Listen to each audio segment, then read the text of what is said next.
오늘 이제 말씀의 능력이라는 제목으로 또 같이 말씀을 나누겠는데요. 우리가 읽었던 그 창세기 1장 1절에서 5절 말씀은 너무 잘 아는 말씀입니다. 너무 잘 아는 말씀인데 이 말씀을 가지고 한번 하나님이 어떻게 역사하셨는지를 같이 좀 살펴보면 좋겠습니다. 사실 많은 성도님들이 가지고 있는 말씀에 대한 생각이 어떠냐면, 말씀은 우리에게 귀한 교훈을 줍니다. 그리고 말씀은 또 말씀을 들으면서 이 말씀은 내가 꼭 순종해야겠구나 라는 생각을 하게 됩니다. 틀리지 않습니다. 말씀을 듣고 그걸 교훈으로 삼고 그리고 그 말씀에 순종해야 하나님을 경험할 수 있기 때문이다라는 겁니다.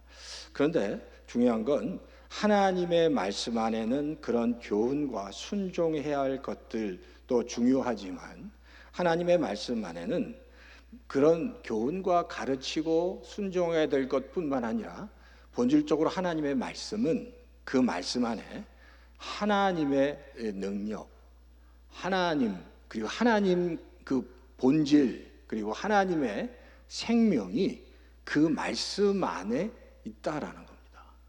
그렇죠? 말씀을 그냥 우리는 이해하고 깨닫는 것뿐만 아니라 말씀 안에는 말씀의 하나님의 능력, 하나님의 그 생명이 그 말씀에 있는 겁니다.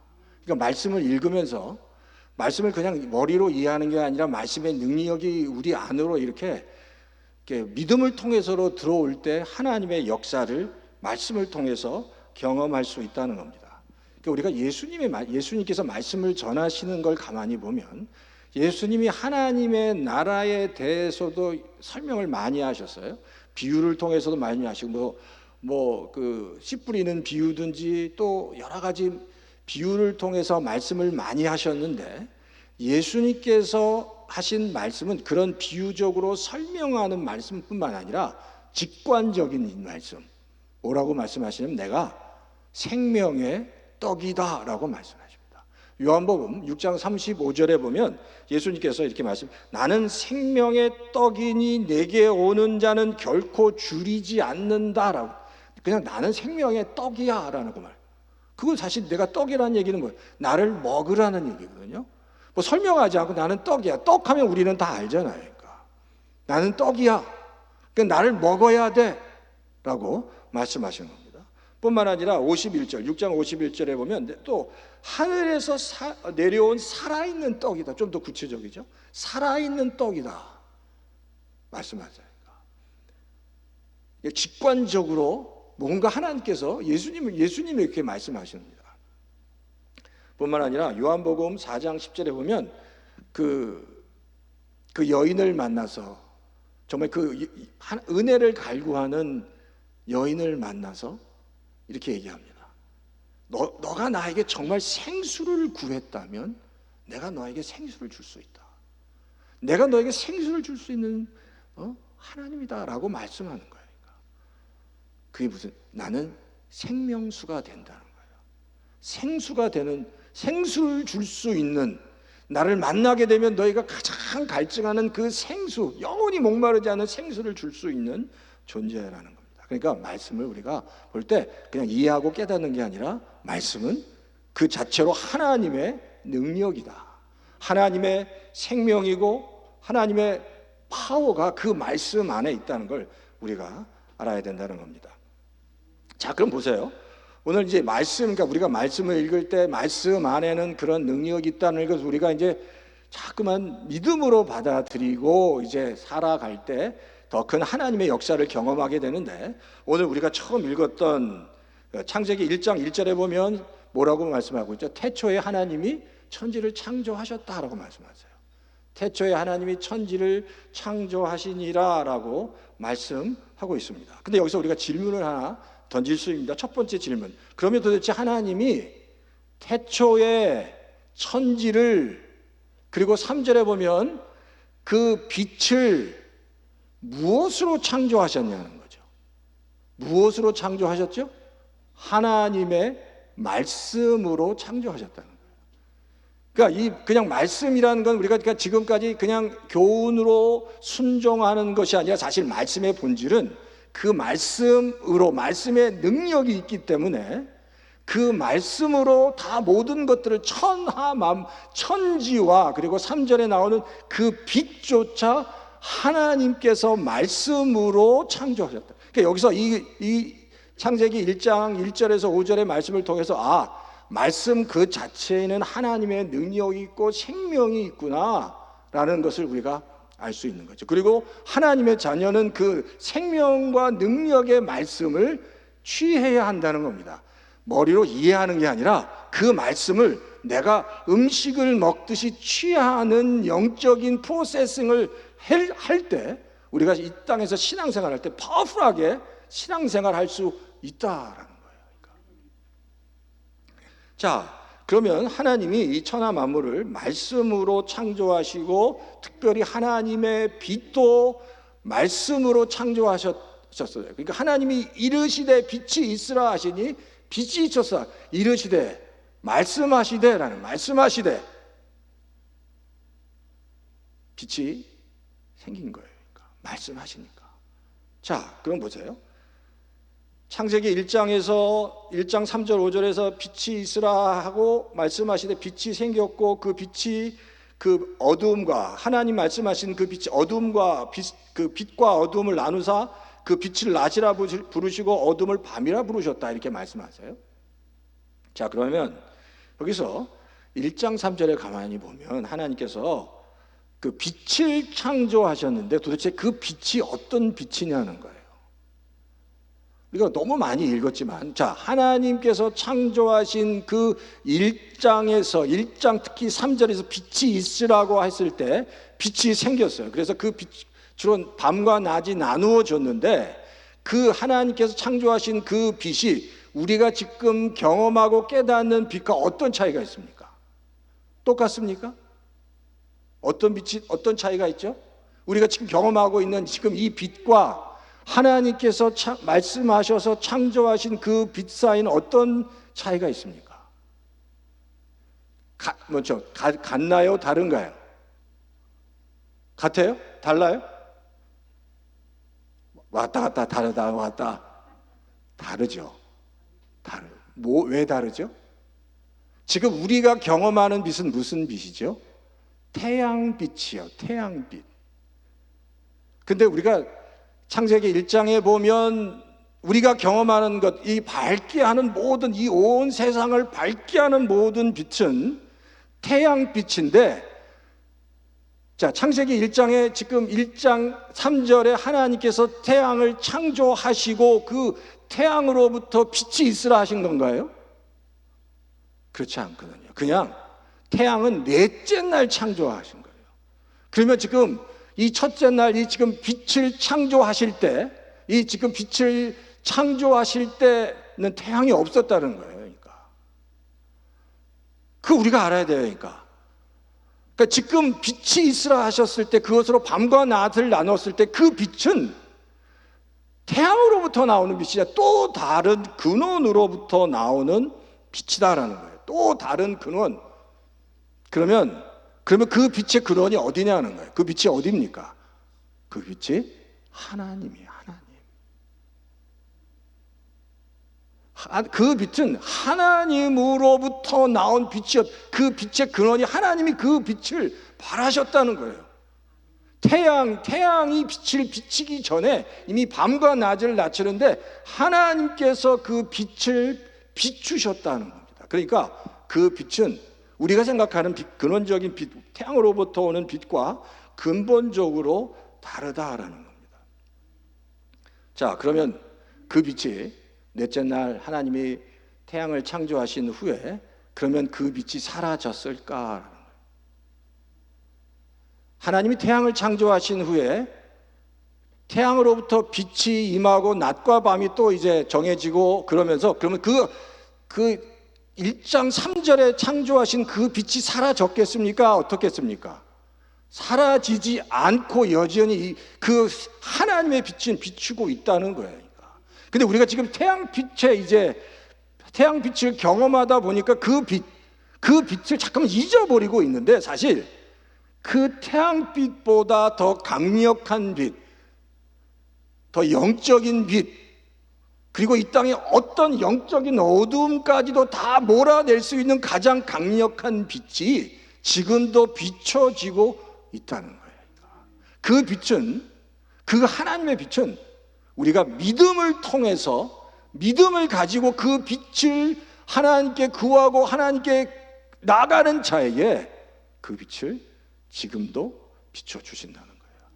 그래서 예수님께서 요한복음 8장 12절에 예수님이 이렇게 말씀하세요. 예수께서 또 말씀하여 이르시되 나는 세상의 빛이니 나를 따르는 자는 어둠에 다니지 아니하고 생명의 빛을 얻는다고 말씀하세요. 그러니까 지금 예수님이 얘기하셔요. 나는 뭐라고요? 세상의 빛인데 나를 따르면 생명의 빛을 얻는다라고 말씀하시는 거예요. 그러니까 이 생명의 빛이라는 이야기는 또 다른 그냥 태양으로 보는 빛뿐만 아니라 그것보다 더 강력한 그냥 파워풀한 빛인 거예요. 그러니까 이게 예수님께서 말씀하시는데 많은 사람들이 이걸 잘 모르는 거예요. 그러니까 그냥 빛이 그냥 빛이구나. 근데 하나님의 자녀들, 믿음을 가지고 그 하나님께서 말씀하시는 그 말씀을 믿음으로 받고 그것을 구하는 자에게는 그런 놀라운 생명의 빛을 비추어 주신다는 거예요. 그 생명의 빛을 받는 자는 어떤 일이 벌어질까요? 내 안에 많은 어둠이 있잖아요. 걱정, 근심이 있잖아요. 그러니까. 근데 그런 세상이 주는 근심, 걱정 내가 다 이길 수 없어. 어떨 때는 거기에 그냥 묶여서 막 정신없이 묶여서 그냥 휘둘쳐 살아가는데 나는 내 힘으로 그걸 물리칠 수 없는데 하나님이 주시는 그 생명의 빛을 내가 믿음으로 누리면 그 어둠이 한 번에 물리칠 수 있다는 거예요. 그러니까 그게 바로 생명의 빛의 능력이에요. 그러니까 우리가 그 하나님께서 주시는 생명의 빛이 이미 우리 옷이 아름다운 교회 위에도 충만하게 임하는 줄 믿습니다. 그리고 그 생명의 빛이 더 충만하게 임하도록 우리가 더 강력하게 기도하고 또 우리 가정을 위해서 기도하고 비즈니스를 위해서 기도하고 믿음으로 기도하면 그 역사가, 하나님의 놀라운 역사가 임하게 된다는 겁니다. 그게 바로 하나님의 빛의 능력이에요. 그래서 또한 출애굽기 13장 21절, 22절에도 자, 하나님께서 구름 기둥과 불 기둥을 만드셨잖아요. 그래서 자, 21절에 보면 여호와께서 그들 앞에 가심에 낮에는 구름 기둥으로 그들 길을 인도하시고 밤에는 불 기둥으로 그들에게 비추셨다라고 말씀하세요. 자, 그러니까 여기서 지금 구름 기둥과 불 기둥 안에 근데 뭐가 있는 거예요? 그러니까 불이 있는 거예요. 그래서 밤에는, 낮에는 불이 작아져서 그 태양을 다 구름으로 가리고 그래서 시원하게 하고, 밤에는 거기에 불이 싹 들어와서 이스라엘 백성들이 그 새벽에 춥지 않도록, 밤에 춥지 않도록 적당하게 온도를 또 유지하면서 적당하게 밝게 하면서 잘 수 있게 하면서 주변에는 어떤 그 뭐 해충이나 짐승들이 도전하지 못하도록 하나님이 완전 오토매티컬리 아주 잘 이스라엘 백성을 이렇게 보호하시는 빛이었다는 거예요. 그러니까 생명의 빛이었다는 거예요. 능력의 빛이었다는, 이스라엘 백성을 보호하기 위해서 하나님이 그 컨디션을 그 하나님의 빛으로 아주 잘 조절하시는 것이 구름 기둥과 불 기둥 사건이라는 거예요. 그러니까 하나님이 그렇게 아주 세심하게 그의 백성들을 만져주신 거예요. 그런데 그런 하나님이 지금 우리와 함께 계신다는 거예요. 그 하나님이 믿음으로 나가는 여기 계신 성도님들 위해 하나님께서 역사하신다는 거예요. 그러니까 그걸 그 하나님의 불, 하나님의 빛을 아는 믿음으로 다시 깨닫고 그걸 구하는 성도에게 하나님은 놀랍게 역사하신다는 겁니다. 그 말라기 4장 2절에도 이렇게 말씀하시죠. 내 이름을 경외하는 너희에게 공의로운 해가 떠올라서 치료하는 광선을 비추신다. 자, 그러니까 또 그 빛 아래는 우리를 치료케 하는, 우리의 그 아픈 부분까지 다 힐링하게 하는 빛도 있는 거예요. 그러니까 이 하나님의 빛 안에 놀라운 것들이 다 있다는 거예요. 이 빛을 우리가 누릴 수 있어야 된다는 거예요. 그러니까 믿음으로, 그러니까 우리가 기도할 때 하나님, 이 빛은 그냥 태양이 주는 빛이 아니라 하나님이 주시는 생명의 빛으로 하나님, 이 교회를, 저희 온 교회를, 성도님들을, 내 자신을, 우리 자녀를 하나님의 빛으로 비춰주십시오라고 믿음으로 구하면 그 하나님의 빛이 놀랍게 역사할 줄 믿습니다. 자, 그러니까 그게 바로 성도가 영적으로 승리하는 전쟁의 방법이고, 두 번째로 우리가 생각해 봐야 될 게, 그러면 보세요. 창세기 1장 1절에서 5절 말씀을 보면, 이 창세기의 말씀이, 한번 가만히 한번 생각해, 이 창세기의 말씀이 누구에게 쓰여졌을까요? 제일 처음에. 우리가 이런 생각 잘 안 하죠. 창세기 말씀은 하나님이 우리에게 주셨어요. 근데 창세기 말씀을 처음 썼을 때 이 창세기 말씀을 처음 읽었던 사람들이, 들었던 사람들이 누굴까요? 갑자기 너무 어려운 질문을 제가 하나 하니까, 이 하나님 창세기의 말씀을 처음 들었던 사람, 그리고 들어야 했던 사람들은 모세와 같이 애굽에서 나온 출애굽한 이스라엘 백성들이었어요. 그러니까 사실 이 창세기 1장의 말씀은, 그리고 이 창세기 전체의 말씀은 제일 먼저 모세와 같이 애굽에서 나온 이스라엘 백성들이었어요. 근데 모세와 같이 애굽에서 나온 이스라엘 백성들은 어떤 상태였습니까? 3대 4대 동안 계속 노예였어요. 그러니까 노예였기 때문에, 그리고 그들이 살았던 이집트는 엄청난, 그 당시만 해도 정말 엄청난 문화, 영적인 아주 이방신의 엄청난 강력한 문화를 가지고 있었어요. 그 부모들이 하나님이 어떤 분이라고 계속 말씀을 전하긴 했지만 이방신과 이방 문화에 가득 차 있었던 사람들이었어요. 사실 하나님이 어떤 분인지 몰랐어요. 근데 얼떨결에 지금 출애굽을 같이 모세가 한 거예요. 그러니까 하나님 모세를 보내주시고 갑자기 10가지 엄청난 재앙들이 임하고 나서 보니까 더 이상 애굽에 있을 수 없는 상황이에요. 그래서 모세가 같이 나가자고 하니까 얼떨결에 다 나왔는데, 나와보니까 너무 불편한 거예요. 그러니까. 근데 나와보니까 내가 어떻게 살아야 될지가 막막해지는 거예요. 오히려 노예로 살았지만 애굽에 사는 게 오히려 집도 있고 먹을 것도 있는데, 광야로 나와보니까 너무 힘든 거예요. 그때 이스라엘 백성들에게 가장 필요했던 게 뭘까요? 자신들을 불러낸 하나님이 어떤 분이신지를 아는 거예요. 그러니까.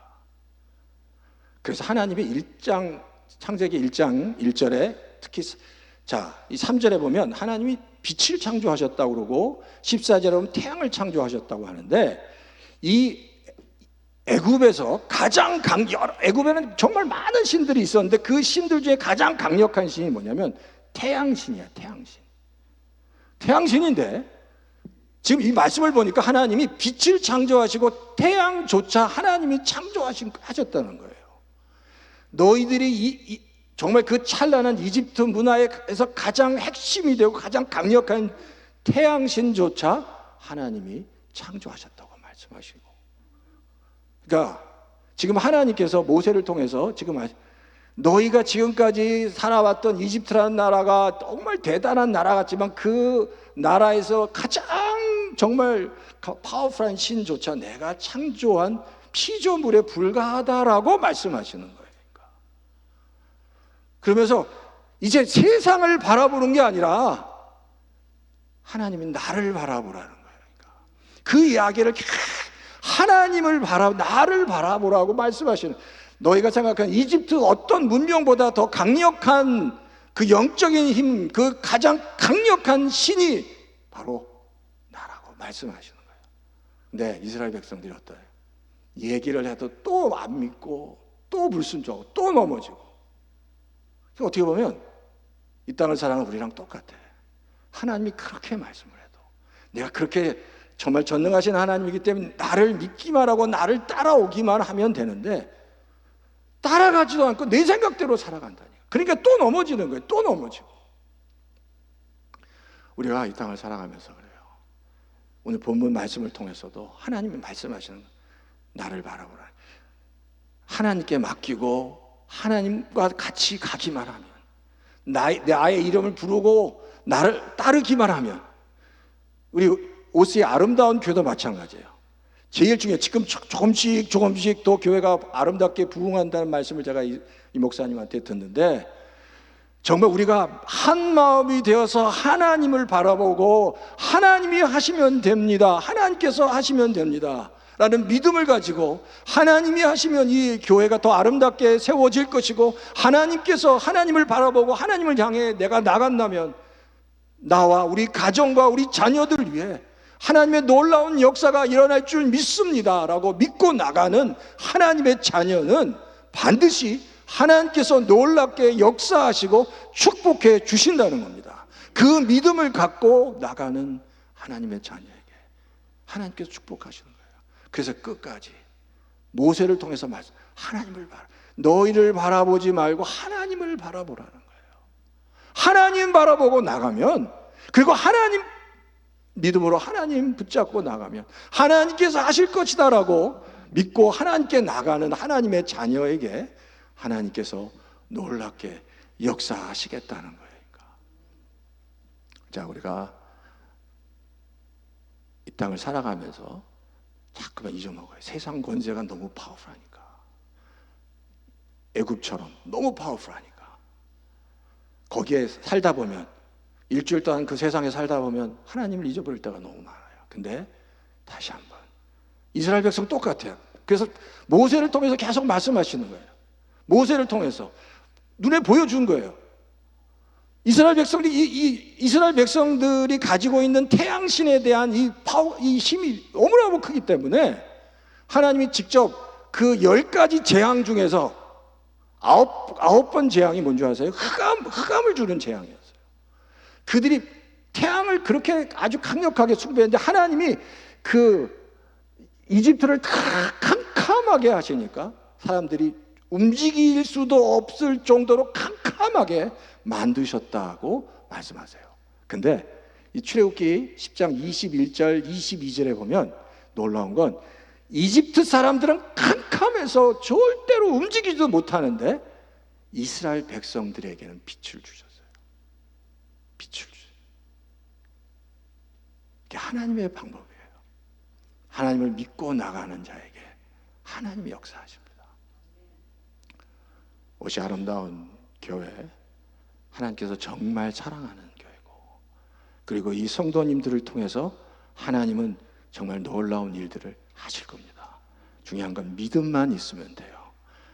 우리가 무슨 돈이, 무슨 재능, 지식이 아니라 우리가 여기 있는 분들이 믿음으로 다시 한 마음으로 하나님을 향해, 하나님 도와주십시오, 하나님이 하시면 됩니다 라고 믿고 믿음으로 나갈 때 하나님은 옷이 아름다운 교회, 아주 연약하고 부족하지만 그런 성도 한 사람 한 사람을 통해서 놀라운 일들을 이루실 줄 믿습니다.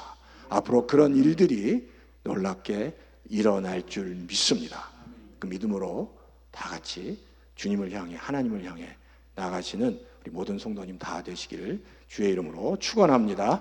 지금 한번 통성으로 기도하면 좋겠습니다. 하나님, 우리의 믿음을 활짝 여셔서 하나님을 다시 바라보게 해 주시옵소서. 부족한 내 자신을 바라보는 게 아니라 전능하신 하나님, 빛 되신 하나님, 말씀으로 모든 것을 창조하신 말씀의 하나님을 우리가 경험하게 하시고 말씀의 능력을 다시 한번 경험할 수 있도록 하나님, 그 말씀의 능력과 하나님의 역사가 우리 옷이 아름다운 교회, 모든 교회 위에, 모든 성도 위에, 모든 가정 위에, 모든 자녀 위에 충만하게 임할 수 있도록 주여 도와 주시옵소서. 우리 다 같이 한번 통성으로 기도하겠습니다. 다 같이 기도하겠습니다. 하나님 아버지 감사합니다. 하나님 아버지 감사합니다. 하나님의 말씀의 능력, 하나님의 능력이 우리 옷이 아름다운 교회 위에 충만하고 넘치게 임하게 하시고 비춰 주셔서 하나님 어떤 어두움도 다 물러가게 하시고 온전 하나님의 영광만이 드러날 수 있도록 주여 도와 주시옵소서. 우리 우리들은 정말 연약합니다. 우리들은 정말 부족합니다. 아무것도 할 수 없는 존재지만 하나님이 하시면 될 줄 믿습니다. 하나님이 하시면 될 줄 믿습니다. 하나님 역사해 주시옵소서. 은혜를 부어 주시옵소서. 하나님 우리 아름다운 교회를 통해서 주여 하나님의 놀라운 뜻, 꿈을, 비전을 이루어 주시옵소서. 하나님 도와 주시옵소서. 성령을 부어 주시옵소서. 능력을 부어 주시옵소서. 하나님의 살아계심을 저희가 다시 경험할 수 있도록, 하나님의 하심을 저희가 볼 수 있도록 주여 도와 주시옵소서. 말씀의 능력을 다 같이 경험할 수 있도록 주여 도와 주시옵소서. 하나님, 저희는 정말 아무것도 아닙니다. 최급한 그 이스라엘 백성처럼 정말 조금 있다가 또 변심하고 또 정말 의심하는 정말 부족한 자들이지만, 그러나 우리를 보지 마시고 하나님 정말 믿음으로 나가기 원합니다. 하나님만 바라보고 나갈 때 부족한 저희들을 통해서 하나님의 귀한 역사를 이루실 줄 믿습니다. 우리 아름다운 교회 위에 모든 성도와 그 가정 위에 앞으로 정말 감당할 수 없는 하나님의 놀라운 영광의 빛과 역사와 능력들이 나타날 줄 믿습니다. 하나님이 하실 줄 믿습니다. 하나님이 하시면 될 줄 믿습니다. 그런 놀라운 역사가 앞으로도 계속해서 일어날 줄 믿습니다. 믿음으로 나가게 해 주시옵소서. 감사를 드리고 이 모든 말씀 예수님의 이름으로 간절히 기도합니다. 아멘.